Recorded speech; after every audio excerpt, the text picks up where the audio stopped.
Market లో invest చేసి మీ డబ్బులు డబుల్ చేసుకోవాలనుకుంటున్నారా? సుందరరామిరెడ్డి గారి సెమినార్ కి అటెండ్ అవ్వండి.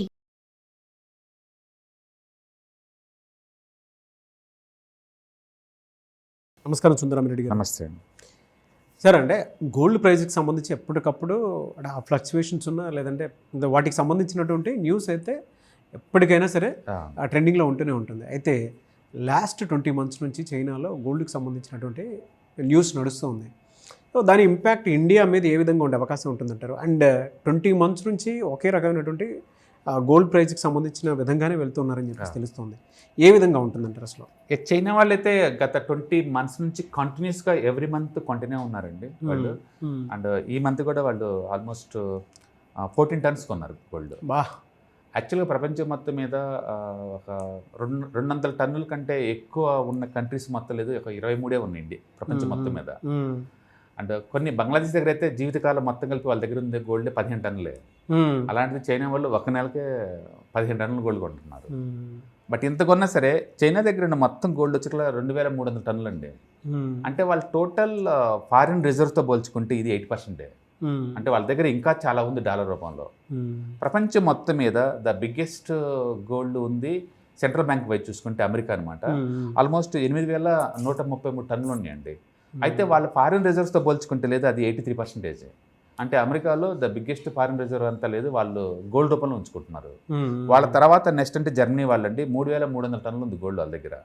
టోటల్ ఫారిన్ రిజర్వ్స్తో పోల్చుకుంటే అది ఎంత అంటే 82%. నెక్స్ట్ ఇటలీ వాళ్ళకండి 2400 టన్నులు ఉంది వాళ్ళ దగ్గర. వీళ్ళు కూడా అంతే 79% రిజర్వ్ అంతా వెళ్ళలేదు, గోల్డ్ రూపంలో ఉంది. అలాగే నెక్స్ట్ ఫ్రెంచ్ వాళ్ళు అండి 2400 టన్నులు అనమాట. అండ్ ఇట్లా చూసుకుంటూ పోతే చైనా 2300 టన్నులు 5వ దేశం అనమాట ఇది. ఓకే. ఇండియా వాళ్ళు 880 టన్నులతోటి 8వ ప్లేస్లో ఉన్నారండి. మన దగ్గర ఉన్న టోటల్ ఫారిన్ రిజర్వ్స్తో పోల్చుకుంటే ఈ గోల్డ్ అనేది కేవలం 18% ఉంది మన దగ్గర. అంటే ఫ్యూచర్లో ఇండియా వాళ్ళు కూడా ఇంకా కొనే ఛాన్స్ ఎక్కువ ఉంది. అంటే ప్రస్తుతానికి ఇండియా రూపీ వీక్ అవుతుంది కాబట్టి టెంపరీగా పాస్ అయ్యి ఉండొచ్చేమో కానీ, బట్ ఫ్యూచర్లో ఓవర్ పీరియడ్ ఆఫ్ టైంలో ఇండియా వాళ్ళు కూడా కొనే ఛాన్స్ ఎక్కువ ఉంది. ఎందుకంటే డెవలప్డ్ కంట్రీస్ అన్నీ కూడా లేదు, వాళ్ళ దగ్గర 60 70 ఓవరాల్ ఫారిన్ రిజర్వ్స్ అంతా కూడా గోల్డ్ ఫార్మేట్లోనే ఉందన్నమాట. అయితే ప్రపంచంలో ఆల్మోస్ట్ 75 కంట్రీస్ దగ్గర మినిమం అయితే ఒక 10 tons గోల్డ్ అలా ఉంది. ఓకే. ఈ మధ్యకాలంలో ఏంటంటే ప్రతి కంట్రీ వాళ్ళు గోల్డ్ లేదు, డాలర్లు కన్నా గోల్డ్ ఫార్మేట్లో ఉంచుకుంటున్నారు. ఎందుకంటే గోల్డ్ ఎవ్రీ ఇయర్ 10% దాకా పెరుగుతుంది, డాలర్ అంత స్పీడ్గా పెరగట్లేదు. అందుకని వాళ్ళు ఏదైనా ఫారిన్ రిజర్వ్ అవసరమై గోల్డ్లో ఉంచుకోవాలి, ఐ మీన్ డాలర్లు ఉంచుకోవటం తప్ప. అదర్వైజ్ డాలర్ మనకు అవసరం లేదు అనుకుంటే లేదు, స్లో అండ్ స్టడీగా గోల్డ్లోకి షిఫ్ట్ చేస్తున్నారు. ఓకే. ఈవెన్ ఇండియాలో కూడా మొన్నటి వరకు 500 టన్నులే ఉండేది, ఇప్పుడు 880 టన్నులు ఉంది. అదే 8th ప్లేస్ ఉందని చెప్పేసి వరల్డ్లోనే 8th ప్లేస్ ఇప్పుడు అది. బట్ చైనా వాళ్ళు మనకంటే ఎక్కువ అండి, గత 20 నెలల నుంచి కొంటూనే ఎవ్రీ మంత్ పాజిటివ్ కొంటూనే ఉన్నారు. అండ్ ఈ మంత్ కూడా వాళ్ళు జూన్ మంత్లో ఆల్మోస్ట్ 15 tons దాకా ఉన్నారు. అంటే ఇన్ టర్మ్స్ ఆఫ్ ఆన్లైనా లేదంటే ఫిజికల్? సెంట్రల్ బ్యాంక్స్ ఎప్పుడు ఆన్లైన్లో కొనవు, మొత్తం ఫిజికల్గా కొంటాయి, స్టోర్ చేసుకుంటాయి వాళ్ళు. ఎందుకంటే సెంట్రల్ బ్యాంక్స్ ఎప్పుడు కొంటే తిరిగి అమ్మటం చాలా రేరు. ఈ సినారియోని మనం ఎలా చూడాలి సార్? అంటే చైనా ఆ రేంజ్లో తీసుకోగలడానికి ప్రధాన కారణాలు ఏవి ఉంటాయి? బేసికల్గా వాళ్ళు డాలర్ని డంప్ చేస్తూ ఉన్నారు, మాకు డాలర్ ఇంత అవసరం లేదు అంటే. ఎక్కువ ఫారిన్ రిజర్వ్ ఇప్పటివరకు డాలర్ రూపంలో స్టోర్ ఉన్నాయి, మాకు ఇది అవసరం లేదని చెప్పేసి దానికైతే గోల్డ్లోకి ఎంత కొంత మారుస్తున్నారు. బట్ గుర్తుపెట్టుకోవాలి, స్టిల్ అది 8% ఓవరాల్ ఫారిన్ రిజర్వ్లో. అదే అంటే చైనా గోల్డ్ బయింగ్ అనేది ఇప్పుడల్లా ఆగే ఛాన్సే లేదు, ఇంకా ముందు రోజులు ఇంకా పెరిగే ఛాన్స్ ఎక్కువ ఉంది. అందుకని గోల్డ్ $4000 కన్నా కిందకు వచ్చిన మరుక్షణమే మళ్ళీ ఎందుకు బౌన్స్ అవుతుందంటే బహుశా చైనా వాళ్ళు బాగా కొనబట్టి అనమాట. ప్రపంచవ్యాప్తంగా చూసుకుంటే చైనా అండ్ ఇండియా వాళ్ళు పోటీపడి కొంటారు గోల్డ్ని. అఫ్కోర్స్ ఇండియాలో సెంట్రల్ బ్యాంక్స్ కాదు, జనరల్ పబ్లిక్ అనమాట. ఇండియాలో ఓన్ మ్యానుఫ్యాక్చరింగ్ సంవత్సరం మొత్తానికి 2 టన్నులు అండి ఇండియాలో ఉండేది. ఇండియాలో మ్యానుఫ్యాక్చరింగ్ అయ్యేది అంటే మనీ నుంచి తీసేది. మన వాళ్ళు ఇంపోర్ట్ చేసుకునే గోల్డ్ 700 టన్నులు ఉంటుంది సంవత్సరానికి. 700 టన్నులు అంటే ఆర్బీఐ దగ్గర ఉంది మొత్తం 880 టన్నులే. అంటే ఆ 700 టన్నులన్నీ జనరల్ పబ్లిక్ కొంటున్నారు. అంటే జనరల్ పబ్లిక్ దగ్గర మొత్తం వరల్డ్ గోల్డ్ కౌన్సిల్ లెక్కల ప్రకారం 35,000 టన్నులు ఉందండి. అది ఎంత అంటే ఈక్వలెంట్ ఆఫ్ ది వరల్డ్ మొత్తం ఉన్న సెంట్రల్ బ్యాంక్స్ గోల్డ్ అంతా. ఇప్పుడు వరకైతే గోల్డ్ మొత్తం రిజర్వ్లో 27% వరకు సెంట్రల్ బ్యాంక్ దగ్గరే ఉంది వరల్డ్ వైడ్ చూసుకుంటే. సో అన్ని సెంట్రల్ బ్యాంక్స్ కలిపి 36,000 టన్నులు ఉంది గోల్డ్.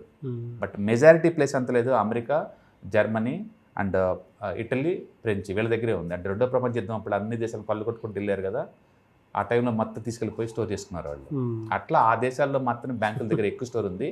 బట్ రీసెంట్గా బాగా కొంటుంది మాత్రం చైనా వాళ్ళు రీసెంట్గా. సో చూద్దాం. బట్ దీని ఇంపాక్ట్ ఏ విధంగా ఉంటుంది అనేది కూడా డెఫినెట్గా చూడాలి. దానివల్ల ఏంటంటే gold price too much drop అవ్వకుండా సపోర్ట్గా ఉంటుంది అనమాట. Yes, ఎందుకంటే yes. ఎక్కువ టన్నులు వాళ్ళు కొంటున్నారు కాబట్టి. అవునవును. అందుకని 4,000 దగ్గర రావని గోల్డ్ అది ఎంతకంత సపోర్ట్ తీసుకుంటుందంటే it's because of the channel by. అంటే ప్రపంచవ్యాప్తంగా కూడా ఎసెట్స్ వాల్యూ పెరుగుతుంది కాబట్టి అందరూ ఏదో ఒకటి కొంటా ఉన్నారనమాట. లాస్ట్ 10 days నుంచి గోల్డ్ ప్రైస్ అనేది బాగా స్టేబుల్గా ఉందండి. అంటే 4,000 రూపాయలు దాన్ని అది $4,000 అనేది సపోర్ట్గా ఉంది. అది ఇండియాలో అయితే ఆల్మోస్ట్ 1,40,000 అనమాట. అది బాగా స్ట్రాంగ్ సపోర్ట్ ఇస్తా ఉంది. అవునవును. అక్కడ రాగానే రివర్స్ అవుతుందంటే ఇది 5సారి రివర్స్ అవుతుంది లాస్ట్ 2 monthsలో. అంటే చూడాలి వరల్డ్ మార్కెట్ ఎలా షేప్ అవుట్ అవుద్దో. కాబట్టి స్టాక్ మార్కెట్స్ అన్ని బాగా వాలటిలిటీ గ్రోత్ అవుతుంది లాస్ట్ 1 week నుంచి. మళ్ళీ ట్రంప్ ఏదో బిగిన్ చేసినట్టున్నాడు కాబట్టి మిగతా ఎసెట్ క్లాస్లో ఎలా వాలటిలిటీ అవుతుందో చూడాలి. ఇండియాకి సంబంధించి క్రూడ్ ఆయిల్ ఒకటి పెద్ద హెడేక్ అండి. ఈ రోజు కూడా ఆల్మోస్ట్ 3% పెరిగింది. అంటే రోజు మార్నింగ్ ఓపెన్ కాగానే 3% ప్లస్ అవుతుంది. అది చాలా బ్యాడ్ న్యూస్ ఇండియాకి. ఎందుకంటే మన ఇంపోర్ట్స్ 89% దాకా ఉంటాయి కాబట్టి. అది కొంచెం స్టేబుల్ అయ్యేంత వరకు కూడా స్టాక్ మార్కెట్లో స్టెబిలిటీ రాకపోవచ్చు. ఈలోపు ఆల్టర్నేటివ్ ఏంటంటే మిగతా సెట్లు ఎంతకంత పెరిగే ఛాన్స్ ఎక్కువ ఉంది. ఏదైనా కానీ చైనా వాళ్ళ గోల్డ్ బయింగ్ పుణ్యం అంటూ గోల్డ్ మార్కెట్లో కొంచెం స్టెబిలిటీ వస్తుంది. అంటే చైనా ఓవరాల్ చూసుకుంటే రిజర్వ్లో అది 8% కాబట్టి ముందు రోజుల్లో కూడా కంటిన్యూ అయ్యే ఛాన్స్ ఉంది. ఇప్పటికే వాళ్ళు 20 నెలల నుంచి కొంటూనే ఉన్నారు ఎవ్రీ మంత్ పాజిటివ్గా. అది కంటిన్యూ అయ్యే ఛాన్స్ ఎక్కువ ఉంది. Fantastic sir. Thank you so much. Hi, one day classroom ఎన్విరాన్మెంట్లో ఆఫ్లైన్ వెబినార్ జరగబోతుంది. అంటే ఇంట్రెస్ట్ ఉన్న పార్టిసిపెంట్స్ ఈ కింద స్క్రోల్ అవుతున్న నెంబర్కి రింగ్ చేసుకొని సీట్ బుక్ చేసుకోండి. దీంట్లో ETFs, index funds and mutual funds మీద completely and hand folding experience మీకు ప్రొవైడ్ చేయబడుతుంది. దీని ద్వారా ఏంటంటే మనం ఎసెట్స్ని స్టాక్ మార్కెట్లో ఎలా మేనేజ్ చేసుకోవాలి, ఎలా గ్రో చేసుకోవాలి, ఎలా ప్రొటెక్ట్ చేసుకోవాలో అంటే ప్రాక్టికల్గా నేర్చుకుంటారు. కాబట్టి ఇంట్రెస్ట్ ఉన్న పార్టిసిపెంట్స్ కింద స్క్రోల్ అవుతున్న నెంబర్కి పింగ్ చేసి సీటు రిజర్వ్ చేసుకోండి. Thank you.